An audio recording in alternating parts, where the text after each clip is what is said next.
အားလုံးမင်္ဂလာပါကျွန်တော်ဒီနေ့မှာတော့ကျွန်တော်ညွှန်ပေးထားတဲ့အမျိုးသားအားစီတစ်မျိုးဖြစ်တဲ့ Melbreast နဲ့ပတ်သက်ပြီးတော့အမေးများတဲ့မေးခွန်းတွေကိုဒီဗီဒီယိုထဲမှာတစုတစည်းရဲ့ပြပြပေးသွားမှာဖြစ်ပါတယ်ပထမဆုံးမေးခွန်းလေးကျွန်တော်ကြည့်လိုက်အောင်အဲ့တော့ပထမဆုံးမေးခွန်းကတော့ဒီ Melbreast ကတပွဲရိုးဆေးလားဆိုတဲ့မေးခွန်းဖြစ်ပါတယ်အဲ့တော့ Melbreast ဒီတပွဲရိုးဆေးလုံးဝမဟုတ်ပါဘူးအဲ့တော့ Melbreast ဒီအားစီဖြစ်ပါတယ်ဖြည့်ဆွက်အားစီသားလင်းဖြစ်ပါတယ်အဲ့တော့အမျိုးသားတွေအတွက်ပုံမှန်နေ့စဉ်ဆွက်တောက်ရတဲ့ဖြည့်ဆွက်အားစီဖြစ်ပါတယ်ဒီတပွဲရိုးဆေးဆိုတဲ့သဘောကကျွန်တော်တို့ဒီ Sildenafil တို့နောက် Tadalafil တို့စတဲ့ဒီလိုမျိုးဆေးအမျိုးစားတွေဖြစ်ပါတယ်။နောက်ဒီကောင်တွေကတောက်ပြီးလို့ရှိရင်ဒီနိုင်ဝက်တစ်နိုင်အတွင်းမှာအနေတင်ပြတယ်။ပြပြီးတော့သွေးစီးဆင်းမှုကိုချက်ချင်းကောင်းစေပြီးတော့ဒီအမျိုးသားစွမ်းဆောင်ရည်ကိုချက်ချင်းတိတာတဲ့ရလက်ကိုရရှိစေတယ်။နောက်ဒါတွေကကျွန်တော်တပွဲရိုးဆေးတွေဖြစ်တယ်။ဒီ Melbreast ကတော့ဒီလိုဆေးမျိုးမဟုတ်ဘူး။သူဒီတစ်နှစ်တစ်လုံးပုံမှန်တောက်ရတဲ့ဖြစ်ဆွဲအားစီဖြစ်ပါတယ်။ဒီ Melbreast ဒီသူ့မှာအဓိကဘာပါတာလဲဆိုတော့ဒီ L-arginine တို့ L-citrulline တို့စတဲ့ဓာတ်တွေကအဓိကပါတာ။နောက်ဒီ sperm quality တို့ testosterone level တို့ဒါတွေကိုပါထိန်းပေးဖို့အတွက်ဒီ zinc ဓာတ်တွေလည်းပါတယ်။အဲ့တော့တခြားသော antioxidant တွေလည်းပါတယ်ပေါ့အဲ့တော့ဒီ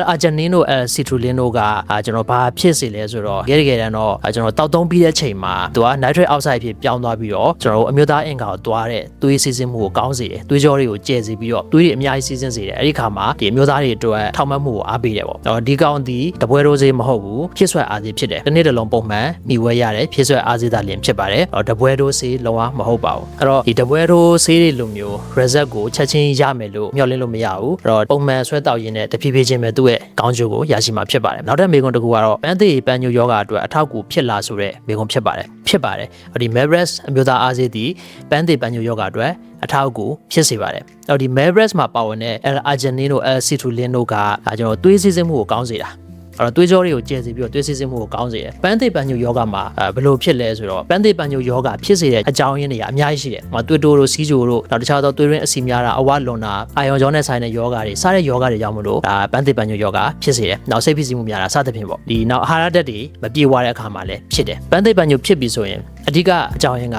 အမျိုးသားအင်္ဂါကိုသွေးစီးဆင်းမှုလျော့နေသွားတာအဲ့တော့သွေးစီးဆင်းမှုလျော့နေတဲ့အတွက်ကြောင့်မလို့ကျွန်တော်တို့အမျိုးသားအင်္ဂါဒီသွေးစီးဆင်းမှုကောင်းကောင်းရှိမှထောက်မှတ်နိုင်တာအဲ့တော့သွေးစီးဆင်းမှုမကောင်းဘူးဆိုရင်မထောက်မှတ်နိုင်တော့ပန်းသေးပန်းညိုယောဂဖြစ်တဲ့သူတွေမှာလည်းဒီသဘောပဲသွေးစီးဆင်းမှုမကောင်းတဲ့အတွက်ထောက်မှတ်မှုအားနည်းသွားတယ် Melbreast မှာပါတဲ့ L-arginine တို့ L-citrulline တို့ကတောက်ပြီးတဲ့ချိန်မှာသူက nitrate oxide ဖြစ်ပြောင်းသွားပြီးတော့သွေးစီးဆင်းမှုကိုကောင်းစေတယ်အဲ့ဒီခါမှာကျွန်တော်ပန်းသေးပန်းညိုယောဂအတွက်အထောက်အကူဖြစ်စေတယ်ဒါအပြင်သူ့မှာတခြားသောzinc ဓာတ်တွေပါတယ်နောက် lycopene လိုမျိုး antioxidant တွေပါတယ်အတွက်ကြောင့်မို့လို့ sperm quality ကိုလည်းထိပ်ပေးနိုင်တယ် testosterone level ကိုလည်းပုံမှန်ဖြစ်နေအောင်လို့ထောက်ပံ့ဖို့အတွက်ကောင်းကျိုးတွေရှိတယ်ဒါကြောင့်မို့လို့ဒီဆေးတွေဒီပန်းသေးပန်းညိုယောဂအတွက်လည်းအထောက်အကူဖြစ်စေပါတယ်နောက်ထပ်မေးခွန်းကတော့စီးချိုသွေးတိုးရှိတဲ့သူတွေတောက်လို့ရလားဆိုတဲ့မေးခွန်းဖြစ်ပါတယ်ဒီမေးခွန်းကတော့ဒါကျွန်တော်ရေဘူးရအားဖြစ်မယ်ဖြေလို့ရမှာလူတစ်ယောက်ချင်းစီမတူဘူးပေါ့သူတို့မှာရှိတဲ့စီးချိုယောဂတို့သွေးတိုးယောဂတို့ဒီယောဂအခြေအနေတွေပြီးတော့သူတို့မှာစီးချိုသွေးတိုးကြောင့်မို့လို့နောက်ဆက်တွဲအနေနဲ့ကြောက်ကက်ထိတာမျိုးကြောက်ကက်လုပ်ငန်းယောနဲနေတာမျိုးရှိလားမရှိလားနောက်တစ်ခုကသူတို့ဆွဲတောက်နေတဲ့ဆေးတွေပေါ့ဘလို့ဆေးမျိုးတွေကိုဆွဲတောက်နေရလဲစသဖြင့်ဒီလိုချင်းတွေပေါ်မှာမူတည်တယ်အဲ့တော့စီးချိုရှိတဲ့လူတိုင်းသွေးတိုးရှိတဲ့သူတိုင်းတော့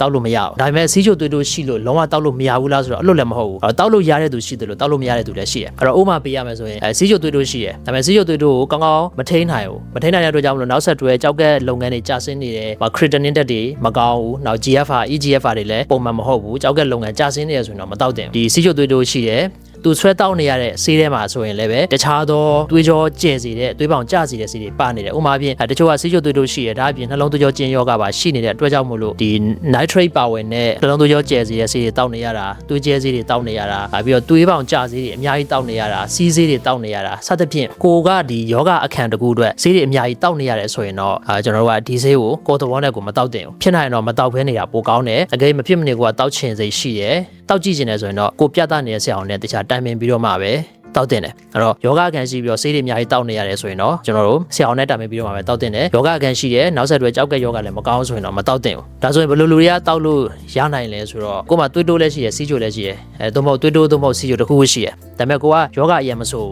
းဆေးတွေလည်းအများကြီးဆွဲတောက်နေရတာမျိုးမရှိဘူးအဲ့တော့ကိုယ့်ရဲ့သွေးတိုးစီးချိုအမှတ်တွေကိုလည်းကောင်းကောင်းထိန်းနိုင်တယ်ဒီလိုချင်းမျိုးဆိုရင်တော့ဒါတောက်လို့ရနိုင်တယ်ဒါပေမဲ့အကောင်းဆုံးကတော့ကျွန်တော်ကိုယ်မှာယောဂခံရှိရဆိုရင်တော့ကိုပြသနေတဲ့ဆရာအောင်နဲ့တိုင်ပင်ပြီးတော့မှပဲတောက်တာကတော့ဒါကိုအတွက်စိတ်ချဆုံးဖြစ်မှာပါတချို့ကျတော့လည်းသွေးတိုးစီးချိုရှိတယ်ဒါပေမဲ့ကိုယ်မှာအစာပြိုးရုံပဲရှိသေးတယ်မျိုးသားအားနေတဲ့အတွက်ကြောင့်လည်းဈေးကလည်းတောက်ချင်တယ်ဒါမျိုးဆိုရင်တော့တချို့တွေဆိုရင်အစာပြိုးရုံပဲယောဂအစာပြိုးရုံပဲရှိသေးတာဖြစ်တဲ့အတွက်ကြောင့်မို့လို့သူတို့ဒီစီးချိုဈေးတွေသွေးတိုးဈေးတောင်တိတ်မ တောက်ရသေးဘူးအဲ့ဒီအစားတောက်နဲ့လေ့ကျင့်ခန်းနဲ့ပဲထိန်းနေရတဲ့သူမျိုးတွေပေါ့ဒီလိုလူမျိုးတွေဆိုရင်တော့ဒါဒီအားစေးကိုကျွန်တော်တို့တောက်ကြည့်လို့ရတယ်အဓိကမှာကျွန်တော်တို့ကိုမှယောဂခံရှိရဆိုရင်တော့ကိုပြသနေတဲ့ဆရာအောင်နဲ့တိုင်ပင်ပြီးတော့မှပဲတောက်ပါလို့အကြံပြုချင်ပါတယ်နောက်ထပ်အမေကွန်တစ်ခုကအများတန်းဆွဲတောက်ရင် side effect ရှိလားဆိုတဲ့မျိုးကုန်ဖြစ်ပါတယ်။ဒီအားစေးဒီဖြစ်ဆွဲအားစေးဖြစ်တယ်။ကျွန်တော်တို့ဒီဆေးတွေကိုအမျိုးအစားခွဲကြည့်မယ်ဆိုရင်ဆရာအောင်ညွှန်ကြားချက်ရှိမှတောက်လို့ရတဲ့ဆေးရှိတယ်။ဆရာအောင်ညွှန်ကြားချက်မလိုဘဲနဲ့မိမိသဘောနဲ့မိမိတောက်လို့ရတဲ့ဆေးရှိတယ်။ Meres ဒီအမျိုးသားအားစေးဒီဖြစ်ဆွဲအားစေးထဲမှာပါတယ်။ဒါကြောင့်မို့လို့ဆရာအောင်ညွှန်ကြားချက်မရှိဘဲနဲ့တောက်လို့ရတယ်။ကိုကယောဂခံဘာမှမရှိဘူးဆိုရင်ပုံမှန်ဆွဲတောက်လို့ရတယ်။ခုနကကျွန်တော်ပြောသလိုမျိုးရှေ့မှာပြောခဲ့သလိုမျိုးသွေးတိုးစီးကျိုလိုမျိုးနှလုံးယောဂလိုမျိုးယောဂခံရှိရဆိုရင်တော့ကိုယ်သဘောနဲ့ကိုမတောက်တင်ဘူး။ဆရာအောင်နဲ့တာမင်ပြီးတော့မှပဲတောက်တင်တယ်။ဒါကြောင့်မို့လို့ယောဂခံမရှိတဲ့သူတွေရေးရေးဆွဲတောက်လို့ရတယ်။နောက်ထပ်အမေကွန်တစ်ခုက sex ကိစ္စမရှိသူ single တွေကိုတဲ့ဖြစ်ဆွဲအားစေးအနေနဲ့တောက်လို့ရလာတဲ့တောက်လို့ရတယ်။ဒီကောင်ဒီဖြစ်ဆွဲအားစေးဖြစ်တဲ့အတွက်ကြောင့်မို့လို့ sex ကိစ္စမရှိတဲ့သူတွေနောက် single တွေလည်းတောက်လို့ရတယ်။နောက်ထပ်အမေကွန်တစ်ခုက Meres တောက်ပြီးတော့ဘယ်လောက်ကြာရင်ဆေးရနေတဲ့ဆရမှာလဲ။ဒီ Meres တောက်ပြီးဘယ်လောက်ကြာရင်ဆေးရနေတဲ့ဆရမှာလဲဆိုတော့သူ့မှာပါဝင်တဲ့ဓာတ်တွေပေါ့နော် L-arginine တို့ L-citrulline တို့ဒီကျွန်တော်ရက်ပိုင်းအတွင်းမှာအာနိသင်ပြတယ်။ဒါပေမဲ့တချို့ကျတော့ကို့မှာကိုခန္ဓာကိုယ်ရဲ့ metabolism ပေါ့ဒီဘက်ကမှလုပ်ငန်းစဉ်နှိကွေးတာပဲဖြစ်ဖြစ်ကို့မှာတခြားယောဂခံတစ်ခုရှိတာပဲဖြစ်ဖြစ်ကို့မှာအရင်ကတည်းကအမျိုးသားအားနေတဲ့ယောဂအခန်းရှိနေတာမျိုးနောက်တခြားသောယောဂအခန်းရှိတဲ့သူတွေဆိုရင်တော့ဆေးရနေတင်ပြတာကချက်ချင်းမပြဘူးရက်ပိုင်းလောက်ကြာနိုင်တယ်။ဒါကျို့ဆိုရင်တော့ရက်သက်တစ်ပတ်နှစ်ပတ်လောက်ထိကြာနိုင်တာမျိုးလည်းရှိတယ်။ဆေးရနေတင်ဒီပုံမှန်များသောအားဖြင့်ကတော့ရက်ပိုင်းအတွင်းမှာပြတယ်တချို့ယောဂခံရှိတဲ့သူတွေဆိုရင်တော့ဒီတစ်ပတ်နှစ်ပတ်လောက်ကြာမှအာနိသင်ပြတာမျိုးလည်းရှိနိုင်တယ်အဲ့တော့အဆန်းတောက်ကြည့်နေတဲ့သူတွေအနေနဲ့ကတော့ကျွန်တော်အနေနဲ့ recommend လုပ်ချင်တာကတော့အနည်းဆုံးကျွန်တော်တို့ဘက်ကနေတစ်လလောက်တော့ဆန်းပြီးတော့တောက်ကြည့်တင်တယ်ဒီလောက်လောက်ထိတစ်လလောက်ထိတောက်ကြည့်လို့မှဘာအာနိသင်မှကိုယ့်အတွက်မရဘူးဆိုရင်တော့ဒါဆက်မတောက်ဖဲနေရင်နေပေါ့နော်ဒီလိုမျိုးကျွန်တော်အနေနဲ့အကြံပြုချင်ပါတယ်နောက်ထပ်မေကွန်တစ်ခုကတော့ Meres ရဲ့အဓိကကောင်းကျိုးတွေကဘာတွေလဲတဲ့ Meres ရဲ့အဓိကကောင်းကျိုးတွေကကျွန်တော်ရှင်းမှပြောခဲ့သလိုပဲသူမှပါတဲ့ L-arginine တို့ L-citrulline တို့ကြောင့်မို့လို့ဓာတ်ထွက် outside ဓာတ်ကိုပြောင်းသွားပြီးတော့သွေးကြောတွေကိုကျဲစေတယ်ကျဲစေပြီးတော့သွေးစစ်စစ်မှုကောင်းစေပြီးတော့မျိုးသားအားနေတာကို